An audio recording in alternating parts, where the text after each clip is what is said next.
Hello प्यारे बच्चों, आप सबका स्वागत है फिर से एक बार बिहार बोर्ड आर्ट्स ज्ञानकुल में। तो कैसे हैं आप सब? उम्मीद करते हैं कि अच्छे होंगे। ठीक, सबसे पहले क्लास शुरू करने से पहले हम कुछ बातें बता दें कि पिछली क्लास प्राचीन भारत की हो चुकी है। मैंने उसमें आप लोगों को सिलेबस बताया, अच्छे से डिस्कस किया। ठीक, उसके बाद एग्जाम की स्ट्रेटजी बताई, कितने नंबर आने हैं, कितने क्वेश्चन करने हैं, कितने नहीं करने हैं, कितने नंबर के क्वेश्चन आने हैं, सारी चीज़ें मैंने आपको बताया। ठीक है, अब हम सबसे पहले बात कर लेते हैं करंट मुद्दे की, एक जो हम लोग का बहुत ही मतलब क्या ही कहें इसके बारे में, कि भारत और पाकिस्तान का जो युद्ध चल रहा है, ठीक है, तो उसके बारे में हम आपको ये बताएंगे। ठीक है, कि आज तो युद्ध चल रहा है, ठीक है, ये ठीक है, लेकिन ये कल तो इतिहास के पन्नों में होगा ना, इसलिए इसका भी ध्यान दीजिए। कि सबसे पहले तो मैं 2 लाइनों से क्लास भी शुरू करना चाहूँगा, इसके बाद क्लास शुरू करूँगा। पहले 2 लाइनें अपने देश के लिए मैं कहना चाहूँगा, आप लोगों को भी ये शायद अच्छी लगे, तो आप लोग भी शेयर कीजिएगा। कि 2 लाइनें हैं कि कब तक बोझ संभाला जाए। ठीक, ध्यान दीजिएगा, कब तक बोझ संभाला जाए, युद्ध कहाँ तक टाला जाए।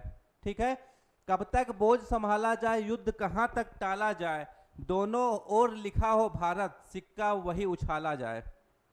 क्लियर है? तो सिक्का वही उछालना है जिसमें दोनों तरफ भारत लिखा हो। ठीक, इसी के साथ मैं आज की क्लास शुरू करना चाहूंगा, जो कि आज को आपको पढ़ना है मध्यकालीन भारत, जो कि आपके एग्जाम में 30 नंबर का आने वाला है। कितना? 30 नंबर का आएगा। उसमें ये कौन सा है? विश्व इतिहास के कुछ विषय, भाग 2। ठीक है, आज भाग 2 मध्यकालीन भारत के बारे में पढ़ेंगे। अगली क्लास में हम लोग भाग 3 के बारे में पढ़ेंगे। इसकी पीडीएफ आप लोगों को चाहिए होगी तो डिस्क्रिप्शन में लिंक दिया रहेगा, उससे आपको इसका वीडियो, ठीक है, इसका पीडीएफ मिल जाएगा। क्लियर है? इस क्लास की पीडीएफ मिल जाएगी। क्लियर है सभी को? चलिए क्वेश्चन शुरू करते हैं। सॉरी, क्वेश्चन नहीं, पहला टॉपिक देखते हैं क्या है, उसके बाद इसको एक्सप्लेन करते हैं कि इसमें क्या क्या हमें पढ़ना है, क्या क्या नहीं पढ़ना है, ये सारी चीजें अच्छे से एक्सप्लेन करेंगे। तो पहला है यात्रियों के नजरिए से समाज की समझ, पार्ट 2 जो है हिस्ट्री का, जो पार्ट 2 वाला सिलेबस है यही है। इसमें हम लोग को क्या क्या पढ़ना है हम लोग यही देखेंगे। ठीक है, यात्रियों के नजरिए से समाज की समझ क्या है, भक्ति सूफी परंपराएं, धार्मिक विश्वास और भक्ति साहित्य। इसमें बहुत सारे भक्ति सूफी परंपरा के बारे में पढ़ेंगे, भक्ति साहित्य के बारे में पढ़ेंगे, कबीर, रविदास, ठीक है, ये सारे जो आए थे उनके बारे में, उन लोग के बारे में पढ़ेंगे, उन्होंने क्या क्या बातें बताई उनके बारे में भी पढ़ेंगे। फिर अगला है एक साम्राज्य की राजधानी विजयनगर साम्राज्य। इसमें विजयनगर साम्राज्य के बारे में पढ़ेंगे, वहाँ की अर्थव्यवस्था, वहाँ की कृषि, हर चीज के बारे में पढ़ेंगे। कैसे विजयनगर साम्राज्य उदय हुआ, उसका कैसे पता हुआ, इसके बारे में पढ़ेंगे। अगला है किसान, जमींदार और राज्य, कृषि, समाज और प्रशासन।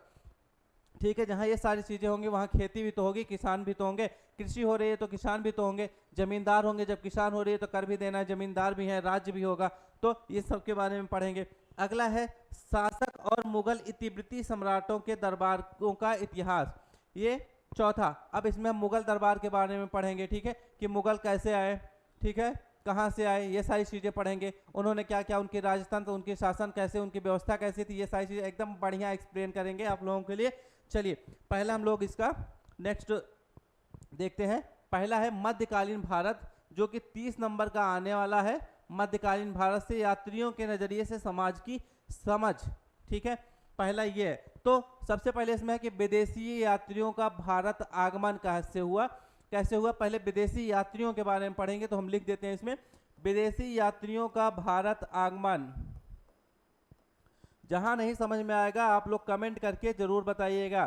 ठीक है, विदेशी यात्रियों का भारत आगमन। अब बहुत सारे विदेशी यात्री उस समय भारत आए, उसमें कौन कौन से विदेशी यात्री आए जिन्होंने कई सारी आत्मकथाएं भी लिखी, और कई सारे जो यहाँ बस गए, यहाँ पर रहे कुछ दिन तक, यहाँ की संस्कृति, यहाँ की बोलचाल, यहाँ की भाषा देखी। ठीक है, यहाँ के मध्यकालीन के बारे में उन्होंने विदेशी यात्रा की। ठीक है, वहाँ के व्यापार के बारे में सारी चीजें लिखी। जैसे बहुत सारे यात्री, कौन कौन से प्रमुख यात्री, कौन कौन से, हुएनसांग आया था, इब्न बतूता आए थे, मार्को पोलो आए थे, बहुत सारे यात्री आए थे उस टाइम पे। ठीक है, लेकिन कुछ कुछ नाम है जो हम आगे एक्सप्लेन करेंगे, जब क्लास में आपको पढ़ाएंगे बाकायदा तो उसको हम एक्सप्लेन करेंगे वहाँ। अभी हमें सिर्फ सिलेबस डिस्कशन करना है, तो पिछली क्लास ज़्यादा लंबी हो गई थी, इसको ज़्यादा लंबा नहीं खींचेंगे, ज़्यादा से ज़्यादा हम सिलेबस को आपको एक्सप्लेन करके खत्म करते हैं। ठीक है, ये है विदेशी यात्रियों का आगमन। मैंने बताया कि इतने इतने विदेशी यात्री ये सब आए थे। ठीक है, अगला क्या है, समाज और जीवन शैली। उनके समाज और उनका जीवन शैली का वर्णन इन्होंने बताया कि समाज और जीवन शैली कैसी थी,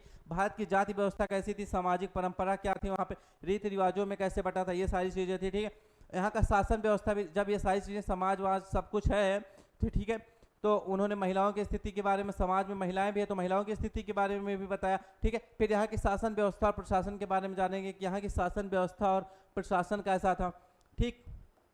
हर चीज़ के बारे में हम लोग डिटेल में पढ़ेंगे, लेकिन जब क्लास शुरू होगा तब, अभी तो हम सिर्फ सिलेबस डिस्कशन कर रहे हैं, ठीक है। शासन व्यवस्था और प्रशासन के बारे में देखेंगे, ठीक। शासन व्यवस्था और प्रशासन, समाज की स्थिति मैंने बताई, ठीक है, समाज की स्थिति भी देखेंगे, ठीक है। शासन व्यवस्था और प्रशासन में जैसे एग्जाम्पल अगर हम देखें, इब्न बतूता आया, ठीक है। इब्न बतूता ने मोहम्मद बिन तुगलक के शासन का बहुत विस्तार से वर्णन किया है, ठीक। वहाँ के राजस्व प्रणाली, वहाँ की सेना, ये सारी चीज़ें इसने इब्न बतूता ने बताया था, ठीक है। अब अगला है धार्मिक जीवन और परंपरा। यहाँ का धार्मिक जीवन कैसा था, वहाँ परंपराएं क्या थी, ये सारी चीज़ें भी जानना है, ठीक। ये समझिए कि इस चैप्टर में अभी तो हम सिर्फ ये आपको बता रहे हैं कि ये पढ़ना है, लेकिन जब पढ़ेंगे तो आप लोगों को बहुत मज़ा आने वाला है, ठीक है। बिल्कुल ये सारी चीज़ें पढ़ेंगे। धार्मिक जीवन और परंपरा, ये किस में विश्वास करते थे, ठीक है, किस में विश्वास नहीं करते थे, इनका धार्मिक जीवन कैसे था, वहाँ का परंपरा कैसे थी, भक्ति आंदोलन क्या था, ये सारी चीज़ें हम लोग पढ़ेंगे, ठीक है। पूजा पद्धति, सहिष्णुता, इन सब चीज़ों के बारे में हम लोग पढ़ेंगे इसमें। क्लियर है, क्या है, धार्मिक जीवन और परंपरा। क्लियर, चलिए अब अगला देखते हैं क्या है। जब ये सारी चीज़ें हो रही हैं, धार्मिक जीवन है, परंपरा, तो वहाँ की अर्थव्यवस्था भी तो कुछ होगा, व्यापार भी तो वहाँ पे होता होगा। तो नेक्स्ट क्या है कि भारत, यहाँ की अर्थव्यवस्था और व्यापार, ठीक। हाँ, अर्थव्यवस्था और व्यापार के बारे में भी पढ़ेंगे हम लोग। अर्थव्यवस्था और यहाँ का व्यापार कैसा था, लोग कैसे व्यापार, ठीक है, कैसे व्यापार करते थे। यहाँ भी बहुत सारे विदेशी यात्री, विदेशी व्यापारी भी आते थे, ठीक है। हस्तशिल्प का भी यहाँ पे बहुत सारी चीज़, हस्तशिल्प का भी वर्णन किया गया, कई यात्रियों ने इसके बारे में भी वर्णन किया है। क्लियर है, ये सारी चीज़ें हम फर्स्ट चैप्टर में, मध्यकालीन भारत के इतिहास के फर्स्ट चैप्टर में पढ़ेंगे। क्लियर, चलिए नेक्स्ट चैप्टर की तरफ बढ़ते हैं कि नेक्स्ट चैप्टर क्या है। अगला है भक्ति और सूफी परंपराएं। अगला है भक्ति, सूफी परंपराएं, धार्मिक विश्वास और भक्ति साहित्य। मैंने आपको जब ये शुरू किया तभी मैंने बताया कि भक्ति आंदोलन की उत्पत्ति के बारे में पढ़ेंगे, इनकी विशेषताएं क्या क्या थी, ये सब पढ़ी थी। अलवार और नैनार, जो चीज़ें इसमें हम पढ़ेंगे कि अलवार कौन होते थे, ठीक। अलवार और सॉरी किसके बारे में पढ़ेंगे हम लोग, अलवार और नैनार के बारे में पढ़ेंगे। इसको भी हम आपको बताएंगे कि अलवार क्या होते थे, नैनार क्या होते हैं। अभी इतना जानिए कि ये शिव भक्त होते थे और ये विष्णु भक्त होते थे। अलवार क्या होते थे, अलवार भगवान विष्णु के भक्त होते थे। अलवार जो है भगवान विष्णु के भक्त थे, भगवान विष्णु के भक्त जो थे उनको अलवार कहते थे। और नैनार, भगवान शिव के भक्तों को हम लोग नैनार कहते हैं, ठीक है। भगवान शिव के भक्त, भगवान शिव के भक्त को नैनार कहते हैं। बहुत सारे सूफी संत और भी संत आए, उन्होंने बताया मूर्ति पूजा मत करो, ये सारी चीज़ें। बहुत सारे संत आए, उनके अलग अलग मत थे, ठीक है। सभी संतों के बारे में थोड़ा थोड़ा हम लोग पढ़ेंगे। क्लियर है, जैसे अब प्रमुख भक्ति संत कई सारे, ये इसमें ये हमने पढ़ा, ठीक है। अब जैसे आगे आएंगे बहुत सारे भक्ति संत है, बहुत प्रमुख अगर हम जाने तो जैसे कबीर दास हो गए, रैदास हो गए, ठीक है, मीराबाई हो गई, तुलसीदास हो गई, ये सब, नानक जी हो गए। बहुत सारे भक्ति संत आए थे, उन्होंने अलग अलग संदेश दिया। जैसे कबीरदास ने कहा कि ईश्वर निराकार है। कबीरदास जी ने क्या कहा था, ईश्वर निराकार है, ये भी जान ही लेते हैं, ठीक है। थोड़ा सा हम लोग कबीरदास जी ने कहा, क्या कहा, ईश्वर निराकार है। निराकार मतलब क्या है, ईश्वर का कोई आकार नहीं है। ये किसने कहा था, ये कबीरदास जी ने कहा था कि ईश्वर निराकार है, जाति धर्म से ऊपर उठकर भक्ति करो। ये किसने कहा, कबीरदास ने। रैदास ने कहा, रैदास जी आए तो उन्होंने कहा समाज में समानता और प्रेम का संदेश दिया, ठीक। इसी तरह बहुत सारे संत आए थे, लेकिन जब चैप्टर पढ़ेंगे अच्छे से एक्सप्लेन करेंगे, ठीक है। इसमें अगला आ जाएगा सूफी परंपरा कैसी थी, वहाँ का उसका उदय कैसे हुआ सूफी परंपरा का, और बहुत सारे प्रमुख सूफी संत कौन कौन थे, उनका योगदान क्या था, प्रमुख सूफी संतों का योगदान क्या था, ये सारी चीज़ें हम लोग पढ़ेंगे। क्लियर है, कोई कन्फ्यूजन होगा तो कमेंट में बताइएगा, ठीक है। क्लियर है, चलिए अब आगे बढ़ते हैं। अगला चैप्टर क्या है, अगला है एक साम्राज्य की राजधानी विजयनगर साम्राज्य। अब हम इसमें पढ़ेंगे कि विजयनगर साम्राज्य, ठीक है, विजयनगर साम्राज्य के बारे में सबसे पहले पढ़ेंगे कि विजयनगर साम्राज्य क्या था। सबसे पहले अगर हम जानते हैं विजयनगर साम्राज्य के बारे में तो हरिहर और बुक्का का नाम आप लोग सुनते होंगे कि हरिहर और बुक्का नामक दो लोगों ने मिलकर क्या किया था, विजयनगर साम्राज्य की स्थापना की थी। विजयनगर साम्राज्य की अगर स्थापना की बात करें हम लोग तो किसकी बात होगी, विजयनगर साम्राज्य में हरिहर और बुक्का की बात होगी। हरिहर एवं बुक्का ने, हाँ, विजयनगर साम्राज्य की स्थापना किसने, हरिहर एवं बुक्का ने। क्लियर है। इसको तो भी सिर्फ एक लाइन में समझिए, एक्सप्लेन बाद में किया जाएगा, बाद में आप लोग देखेंगे ही कि 14वीं से 16वीं सदी तक ये चला था। ठीक है, कब से कब तक, 14वीं से 16वीं सदी तक, 14वीं से 16वीं सदी। ठीक है, विजयनगर साम्राज्य उस टाइम पे ये सब चला था। ठीक है, वहाँ पे स्थापना हुई, मैंने बताया। ठीक, इनकी राजधानी, जाहिर सी बात है कोई साम्राज्य है तो उसकी राजधानी भी होगी। राजधानी किसको बनाना है, राजधानी की कुछ तो विशेषता होगी। क्यों, इन्होंने फिर विजयनगर साम्राज्य की एक राजधानी बनाई। ठीक है, जहाँ पर बहुत ही सुनियोजित ढंग से और मजबूत राजधानी थी, वहाँ पे भव्य मंदिर थे, बाजार थे। ठीक है, और फिर इसके धार्मिक जीवन की बात करें, सिर्फ अगर धार्मिक जीवन की बात करें यहाँ पे कि मंदिरों में न केवल सिर्फ पूजा होती थी, बल्कि कि यहाँ के मंदिरों में सिर्फ पूजा ना होकर बल्कि कला, संगीत और नृत्य, ये सारी चीज़ें एक साथ, मतलब भक्ति के साथ साथ ये सारी चीज़ें चल रही थी। संस्कृति, कल्चर, सारी चीज़ें अच्छे से उस समय विजयनगर साम्राज्य चल रही थी। ठीक है, ये सारी चीज़ों, व्यापार देखेंगे वहाँ का कैसा था, वहाँ के बाजार कैसे थे, व्यापार और बाजार देखेंगे। विजयनगर कैसा एक बड़ा व्यापारिक केंद्र था, बहुत ही बड़ा व्यापारिक केंद्र था विजयनगर साम्राज्य। ठीक है, देश विदेश के व्यापारी आते थे। ठीक है, मैंने शुरू में ही आपको बताया था हड़प्पा सभ्यता में कि जिसका उदय हुआ है उसका पतन भी निश्चित है। ठीक, तो विजयनगर साम्राज्य का पतन भी हुआ कैसे, विजयनगर साम्राज्य का पतन 1565 में टालीकोटा के युद्ध में कब हुआ। विजयनगर साम्राज्य के पतन की अगर हम बात करें तो 1565 ईस्वी में तालीकोटा युद्ध के बाद क्या हुआ था, विजयनगर साम्राज्य कमजोर पड़ने लगा था। उसी के बाद विजयनगर साम्राज्य का पतन धीरे धीरे होने लगा। ठीक है, अब इसको जानने के लिए कि पतन कैसे हुआ, ये सब चीजें आप लोगों को क्लास में देखना होता नहीं कि जानने के लिए आगे देखें वेब सीरीज ये वाला नेक्स्ट सीजन नेक्स्ट एपिसोड, उसी तरह इसके आगे जानने के लिए आपको पूरी क्लास देखनी पड़ेगी। ठीक है, क्लियर है ना। चलिए अगला देखते हैं कि नेक्स्ट चैप्टर क्या है।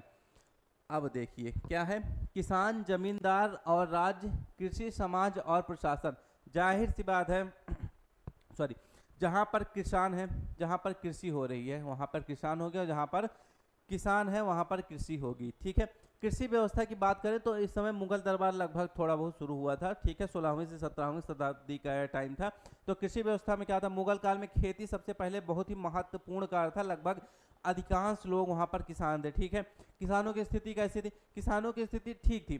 ठीक है, जब किसान अधिकतर क्या होता था, बोझ से दबे रहते थे। ठीक है, करों के बोझ से किसान उस समय भी दबे रहते थे। ठीक है, किसान के हमेशा ऊपर बोझ, कर का बोझ, हमेशा टैक्स का बोझ इनके ऊपर हमेशा से रहा है। कोई आज से नहीं, आदि से, मुगल काल से ही कर का और टैक्स का बहुत बड़ा सिस्टम चल रहा है। ठीक है, ठीक है, ये था किसान बोझ से दबे रहते थे। अब क्यों, कौन सा टैक्स, टैक्स वसूलने वाला भी तो कोई था, तो ये थे जमींदार। जमींदार क्या करते थे, जमींदार इनसे कर लेते थे। ठीक है, इनसे टैक्स लेते थे।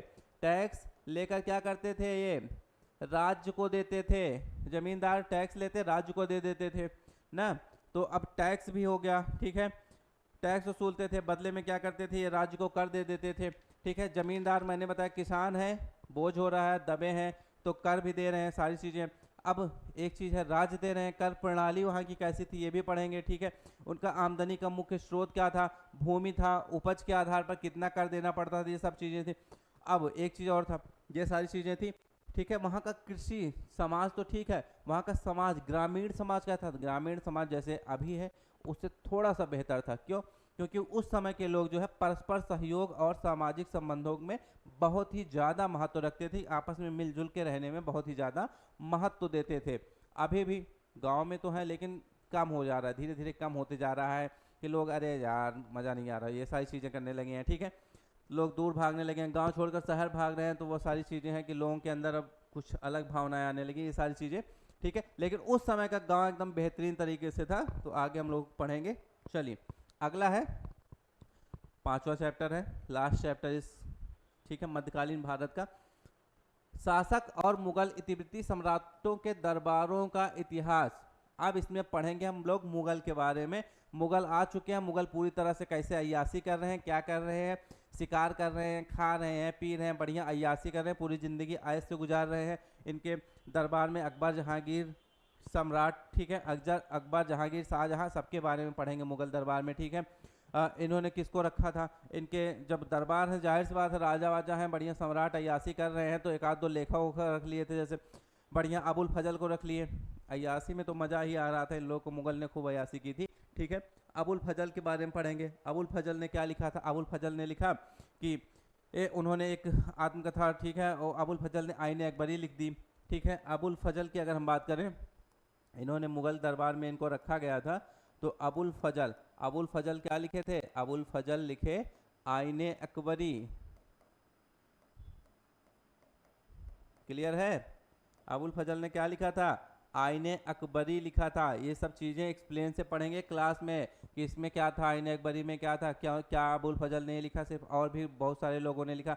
मैंने बताया कि इनका सामाजिक जीवन कैसा था, ये सारी चीज़ें बताया, ठीक है, कि इन्होंने समाज में क्या क्या शाही जीवन भी था, शिकार कर रहे हैं, खेल रहे हैं, ठीक है, सामाजिक जीवन, शाही जीवन, सारी चीज़ें मैंने आपको बताया कि ये होंगी, ठीक है। क्लियर है, चलिए अब आगे बढ़ते हैं। सिर्फ अय्याशी ने थोड़ा बहुत राजनीति प्रशासन भी रखते थे, ठीक है।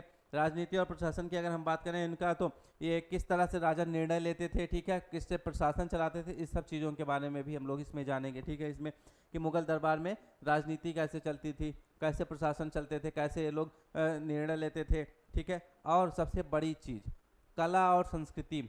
मुगल दरबार के टाइम पे कला और संस्कृति एक अच्छे चरम पर थी, ठीक है। चित्रकला, वास्तुकला, साहित्य, सब मतलब लगभग इन्होंने क्या किया था, बढ़िया काम किया था। इसमें कला और संस्कृति में इन्होंने, मुगल ने अच्छा काम किया था, ठीक है, बढ़िया काम किया था।